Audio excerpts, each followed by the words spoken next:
Really unfortunate. ఇది trial by మీడియానా లేకపోతే do they really want to resolve something? I really need to understand that.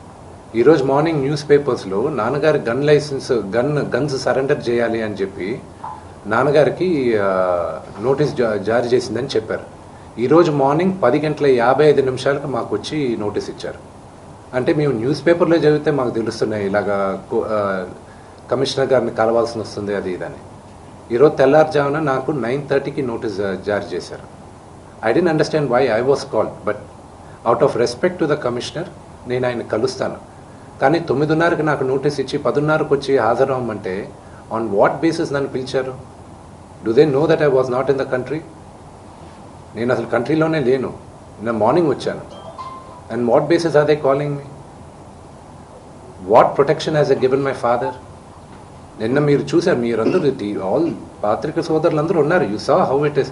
మీ ఇళ్ళ పైకి కానీ అలాగ ఎవరైనా వస్తే do you feel safe? It's really unfortunate.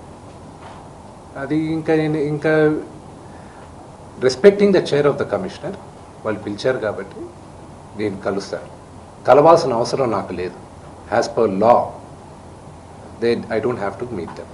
Summons ఇచ్చారు రండి అంటే they are wrong because legally I came yesterday morning, but out of respect to the chair, I'll go and talk to them.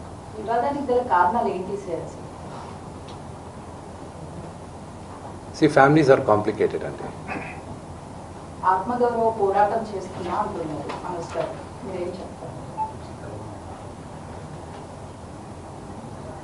ప్రేమతో గెలవాల్సింది రచ్చబెట్టుకుంటే ఎవరు గెలవలేరండి. Only things can be won by love.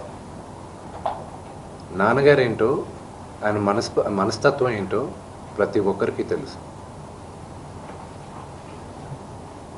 అంటే నాన్న చిన్నప్పటి నుంచి నన్ను చాలా ఇష్టంగా ప్రేమగా చూశారు, కేవలం మీ వల్ల మాత్రమే ఇదంతా కూడా జరుగుతుంది అని ఆరోపిస్తున్నారు.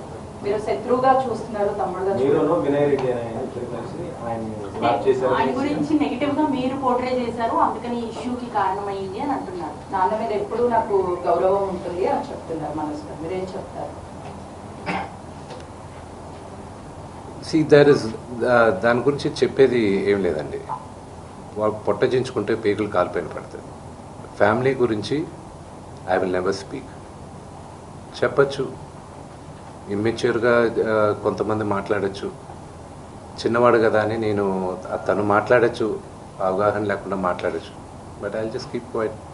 మీరు ఎన్ని క్వశ్చన్స్ అడిగిన ఫ్యామిలీ గురించి, నేను నా ఫ్యామిలీ విషయాలు నేను బయట చెప్పను. మీ ఫ్యామిలీ గురించి మీరు అడిగితే మీరు చెప్పరు కదా. Same thing I will not talk about my family. Sir, మీరు ఫ్యామిలీ సమస్య అంటున్నారు, అదే ఫ్యామిలీతో నాకు రక్షణ కావాలని నాన్నగారు అంటున్నారు. ప్రాబ్లం ఎక్కడైందంటే, నేను కానీ ఊర్లో ఉంటే ఆ లెటర్ అసలు నేను కంప్లైంట్ ఇప్పించేవాడిని కాదు. I would have spoken to it. దీని అన్నిట్లోకి నేను విపరీతంగా నలిగిపోయేది మా అమ్మ. ఆవిడ మంచాన్ని పడింది. నాన్నగారు అడిగింది ఒకే ఒకటి, సరే ఆ లెటర్ వరకే నేను మాట్లాడతాను, నా ఇంట్లో ఉండడానికి వీలు లేదు అన్నారు.